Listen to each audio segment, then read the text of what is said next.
करने के पहले मैं कहना चाहता हूं कि जिन भारत विरोधी और आतंकी संगठनों ने भारत माता के मस्तक पर हमला करके कई परिवारों के सिंदूर मिटाए थे, उन्हें भारतीय सेना ने ऑपरेशन सिंदूर के माध्यम से इंसाफ दिलाने का काम किया है। और इसके लिए आज सारा देश भारतीय सेनाओं का अभिनंदन कर रहा है। ऑपरेशन सिंदूर सिर्फ एक सैन्य कार्रवाई भर नहीं है, बल्कि भारत की राजनैतिक, सामाजिक और सामरिक इच्छा शक्ति का प्रतीक है। यह ऑपरेशन आतंकवाद के खिलाफ भारत की दृढ़ इच्छा शक्ति का और सैन्य शक्ति की क्षमता और संकल्प शक्ति का भी प्रदर्शन है।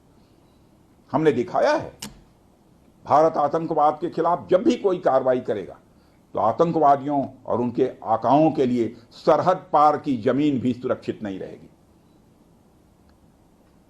भारतीय सेनाओं ने ऑपरेशन सिंदूर को पाकिस्तान में मौजूद आतंकी ढांचा ढहाने के उद्देश्य से लॉन्च किया था।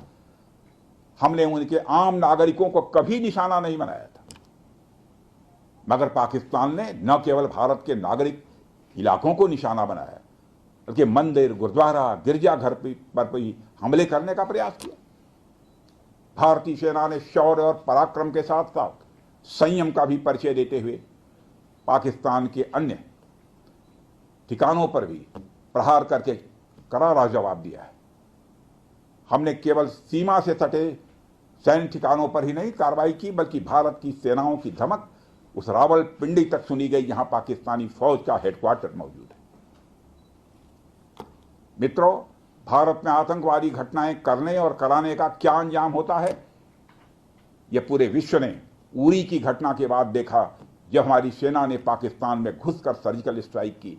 पुलवामा के बाद देखा, जब बालाकोट पर एयर स्ट्राइक की गई, और अब पहलगाम की घटना के बाद दुनिया देख रही है कि जब भारत ने पाकिस्तान के भीतर घुसकर मल्टीपल स्ट्राइक्स की हैं।